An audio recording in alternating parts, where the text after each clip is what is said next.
आइए हम एक बहुत अ, कड़वी बातें एपिसोड नंबर 5 में हम आपका स्वागत करते हैं, सम्मान करते हैं। हम कड़वी बात के लिए है ना बड़े चर्चित हो रहे। ये सब जनता का प्रेम है, जनता का स्नेह है कि हमारी बात है। अब आइए हम यहाँ पर बात करते हैं पुलवामा 2 जो पहलगाम में हुआ है उसके सही अपराधियों को बचाने की कोशिश की जा रही है। इसके लिए मैं आपको स्पष्ट बता दूं कि यहाँ पर अमित शाह और कश्मीर के एलजी पूरी घटना के लिए जवाबदार है और उन पर अब कठोर कार्रवाई होना चाहिए। और कठोर कार्रवाई नहीं की जा रही है ना, क्यों नहीं की जा रही है इसका भी बात आप सब जानते हैं। ये जो नाजी गुजराती गैंग है ना, ये अपने आतंकवाद को छिपाने के लिए, अपने कुकर्मों को छिपाने के लिए अनेक प्रकार के नाटक कर रहे। ये जो मोदी जी है ना, जो ये बात कर रहे हैं बड़ी है। जब ये मीटिंग में इनकी भावभंगिमा कैसी थी सबको पता है, सबको नजर आ गया। उन्हें यहाँ पर ये कुछ भी नहीं लगा कि क्या हो रहा है। अरे 27 लोगों की जानें चली गई, वहाँ का कश्मीर से जितने भी सेनानी थे सब भाग गए और आपको कुछ भी समझ में नहीं आ रहा है। आपने जो ये प्रतिबंध लगाए ना, ये सामान्य प्रतिबंध है। क्या होना है इन प्रतिबंधों से? आपको कुछ पता है कि क्या होगा? आपने तो बड़े वहाँ डींगे हाँक दी थी कि हमने 370 लागू कर दिया है, आतंकवाद समूचे नष्ट हो गया है, अब आप चाहे दिन रात कश्मीर में घूम लीजिए। अरे क्या घूम लीजिए? क्यों इतना झूठ बोलते हो? क्यों काला सफ़ेद झूठ बोलते हो? आपको शर्म आना चाहिए कि आपने जो किया उसका क्या किया। और आपने अभी जो नए जो बातें की है ना, जनता को भ्रमित मत कीजिए। मैं आपके फिर कह रहा हूँ कि आप जनता को धोखा दे रहे हैं। और हम जानते हैं कि जो स्वदेशी आतंकवादी होते हैं ना, वो तो हर तरीके से जनता को भ्रमित करते हैं, धोखा देते हैं, हर प्रकार के हथकंडे अपनाते हैं, हर प्रकार के षड्यंत्र रचते हैं। आइए, आपने जल्द सिंधु समझौता रद्द किया, जरा उसका गंभीरता तो देखिए कि उसका क्या प्रभाव पाकिस्तान पे पड़ेगा। जो हमारी 5 नदियाँ हैं ना, ये भी चीन के रास्ते से आती हैं, चीन के उसमें भी हैं। और यहाँ पर मज़ेदारी की बात यह है कि पाकिस्तान ने पानी के लिए चीन से अनुबंध कर रखा है, वो उनके समझौते पे चल रहा है। जो ये जनता को भ्रमित करना है कि हमने जल से सिंधु जल समझौता रद्द किया है, पाकिस्तान बूंद बूंद को तरस जाएगा, ये सब भ्रमित है, झूठ मत बोलिए। आप जरा सच तो देखिए। आप सच क्यों नहीं जनता को बताते हैं कि इस प्रकार का सच है? अरे धिक्कार है आप लोगों को कि आप ये इस प्रकार का झूठ बोल के जनता को भ्रमित करते हैं। और आप क्यों बचाना है अमित शाह को? कायदम शाह तो आप यदि सच्चे प्रधानमंत्री होते हैं ना, राष्ट्रवादी प्रधानमंत्री होते तो स्पष्ट कहते कि एलजी और अमित शाह है ना, ये अपने कर्तव्य निर्वहन में पीछे हटे हैं, इन्होंने लापरवाही बरती है, इनको पद से तत्काल हटा देना चाहिए। परंतु ऐसा आपने नहीं किया। अरे पुलवामा कांड, जब अब तो सेना के अफसर कह रहे हैं, सेवानिवृत्त अफसर कह रहे हैं कि ये पुलवामा कांड है ना, 2 ये हुआ नहीं है, करवाया गया है, जानबूझ के करवाया गया। अरे जहाँ पर 2000, 1800, 1900, 2000 सेनानी हो, वहाँ पर एक पुलिस का एक सादी वर्दी डाला वाला आदमी भी नहीं। और उसी के बीच में 5 आतंकवादी सेना की ड्रेस पहनकर घुस गए। कैसे घुस गए? आपका कहाँ है सुरक्षा व्यवस्था? कहाँ है सुरक्षा कवच? अरे अब तो शर्मदायक बात आना है। आपको शर्म आना चाहिए कि आप जिस पद पे बैठे हो ना, प्रधानमंत्री के पद पे बैठे हो, आपको तो कठोर से कठोर कार्रवाई करने का निर्देश देना चाहिए। आप दे नहीं रहो, जो अपराधी है उनको बचा लो।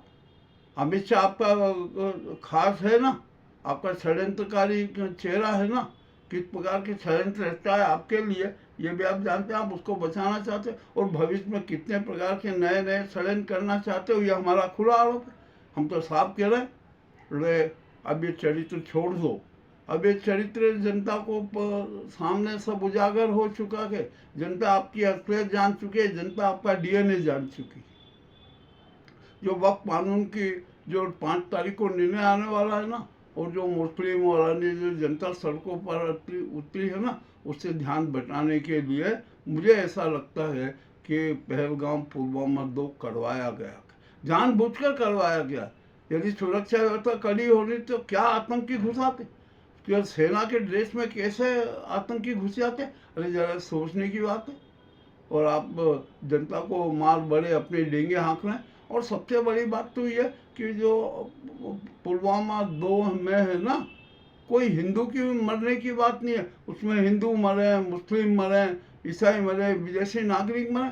और आपका जो ये गोदी मीडिया ने जो आपके जूतों की पालिश अपनी जुबान से करता, वो कह रहा है कि हिंदू पूछ पूछ कर वहाँ। अरे जरा देखिए, घायलों में जाके देखिए कितने लोग घायल हैं, उसमें कितने हिंदू है, कितने मुस्लिम हैं, कितने अन्य धर्मी लोग हैं। और आप यहाँ पर प्रचार करो कि हिंदुओं का नाम पूछ लो। अरे आतंकियों का कोई धर्म नहीं होता है, उनका कोई पंथ नहीं होता है। उनका सिर्फ एक ही काम होता है कि किसी भी तरीके से आतंक फैलाओ और अपना धर्म निभाओ, हत्या करो और अपना धर्म निभाओ। वो ये नहीं देखते हैं कि कौन ये इस पंथ का है, किस धर्म का है। वो तो अंधाधुंध गोलियां चढ़ाते। ये सच है, हकीकत है, इसमें कोई बुरी बात नहीं है। हम तो कड़वी बात करते हैं। अरे मोदी जी, आपको भी अब तो शर्म आना चाहिए कि आप भी इस प्रकार की नाटकबाजी कर रहे हैं। अमित शाह के लिए इतना जनता को धोखा दे रहे हैं, देश के साथ धोखाधड़ी कर रहे हैं। वो एलजी को हटाइए, तुरंत एलजी को हटाइए, अमित शाह को, और आप तुरंत कर दीजिए कि नहीं ऐसा नहीं चलेगा। और आपने लापरवाही बच्चे सजा दी। खैर अब आप सजा नहीं दे सकते ना, मत दीजिए, कोई बात नहीं, आप मत दीजिए। आप तो अपना जो स्वदेशी आतंकवाद है ना, स्थापित करने के लिए पूरा प्रयास कीजिए। किंतु अब ध्यान रखिए, देश की 147 करोड़ जनता है ना, अब वो निर्णय करेगी। आपके निर्णय की हमें कोई परवाह नहीं, किसी को भी कोई परवाह नहीं। और हो सकता है कि उस निर्णय में आप पर भी आँच आए।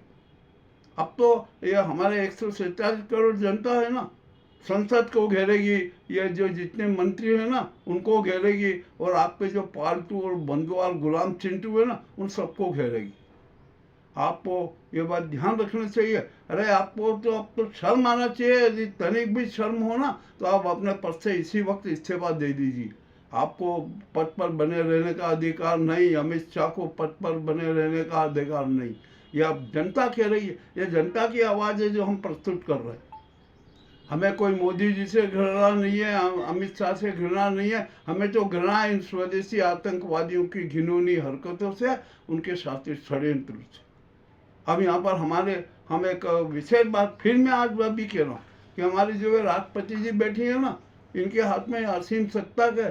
सेनाधिपति है, न्यायाधिपति है, संविधान प्रमुख है, राष्ट्र प्रमुख है, और न जाने क्या क्या। अरे बेबी नाजी गैंग की कठपुतली बनकर बैठी है। उनको भी इतना वो संज्ञान नहीं हो रहा है कि मैं क्या करूं क्या नहीं करूं। अपना राष्ट्र धर्म निभाऊं, जन धर्म निभाऊं, संवैधानिक धर्म निभाऊं, प्रजातांत्रिक धर्म निभाऊं। वो किसी भी प्रकार का धर्म निभाना चाहती, वो तो सिर्फ आतंकवादी नाजी गैंग के प्रेम का धर्म निभा रही। ये भी देश के लिए घातक है। अब तो 147 करोड़ जनता भी कह रही है कि राष्ट्रपति में भी हमारा विश्वास नहीं है, वे तो नाजी गैंग की और स्वदेशी आतंकवादी गैंग की कठपुतली बने हुए, उन्हें भी अपने पद से त्यागपत्र दे देना चाहिए। अरे राष्ट्रपति जी, आप समझ लीजिए सही, आपको तो दुर्गा और कालिका के रूप में आना है, काम करना है, मगर आप कर ही नहीं रही है।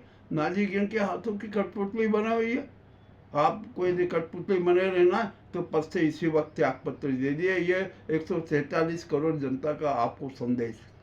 मैं यहाँ पर बड़ी कड़वी बात कर रहा हूँ, हालांकि। और अब तो देश की सेना है ना, तीनों सेना अध्यक्ष आपस में मिले, बैठ के बातचीत करें और देश के कमान अपने हाथ में ले, और न्यायिक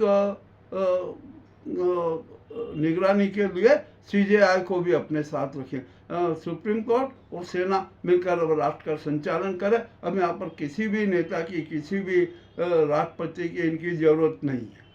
ये ऐसा आप करना पड़ेगा, सेना को सक्रिय होकर काम करना पड़ेगा। सेना देश का राष्ट्र संचालन अपने हाथ में ले, हमारी सीमाओं को सुरक्षित करे, जनता को सुरक्षित करे। और जो इन स्वदेशी आतंकियों ने देश के साथ गद्दारी की है ना, विरासतें बेची हैं, संवैधानिक संस्थाओं को समाप्त किया है और अनेक प्रकार के नाटक किए, प्रजातंत्र की खुलेआम हत्या की है, जनमत की खुलेआम हत्या की है। और सनातन धर्म के पर भी तो क्रूर हमला कर रहा है।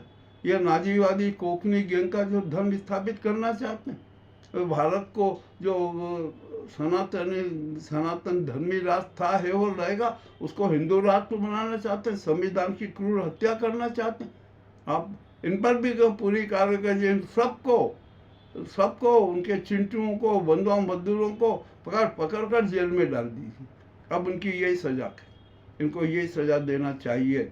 यह 147 करोड़ जनता की, आज जनता में आक्रोश है और आप अपने इन चिंटुओं को बचा रहे हो, आप अपने घिनौने साथी को बचा रहे हो, षड्यंत्रकारी साथी को बचा रहे हो। मोदी जी क्या नाटक कर रहे हो आपको तो कुछ अब यहाँ पर पद पे बने रहने का अधिकार है। हम तो खुला कहना, आप छोड़ दीजिए, इसी वक्त उठाइए, झोला उठाइए, चल दीजिए, नहीं है आपकी जरूरत देश को। और हमारे जो मोहन भागवत जी है ना, जो संस्कृति के, हिंदुत्व, सनातन धर्म के, हिंदुत्व के, हिंदू धर्म के ठेकेदार बनते हैं, उनसे भी हमारे खुली बात। अरे अब आप भी अपना सोच बदल लीजिए। अब ये जो इस प्रकार की जो है ना, ये नाटकबाजी बंद कर दीजिए। अरे विवेकानंद के सिद्धांतों को पढ़ लीजिए, उनके निर्णयों को पढ़ लीजिए। आप तो स्वामी विवेकानंद के निर्णय विचारों के महापुरुष हैं। आपने खूब चिंतन किया, आपके जीवन यात्रा में विवेकानंद बसे हुए, मगर आप ये क्यों विवादास्पद स्थिति में बन रहे हैं? छोड़ दीजिए, हटा दीजिए इन सबको। स्पष्ट कह दीजिए कि अब इस देश में कोई सांप्रदायिक भेदभाव नहीं चलेगा। सनातन धर्म ही राष्ट्र का धर्म है, वही धर्म का, और राष्ट्र सनातन धर्मी था, है और रहेगा, ये आप घोषणा कर दीजिए। मुझे विश्वास है कि हमारे इन कड़वी बात का जो एपिसोड क्रमांक 5 है ना, वो आपको पसंद आएगा। हम कड़वी बात कर देते हैं, सच सबके सामने रख देते हैं, निर्णय जनता को करना है। और जो सच प्रस्तुति की जो सजा हुई ना, हम वो भुगतने के लिए तैयार हैं। हम किसी से डरते नहीं हैं, हम अपनी सांसें भी बलिदान करने को तैयार हैं। आपकी सूचना के लिए बहुत बहुत धन्यवाद।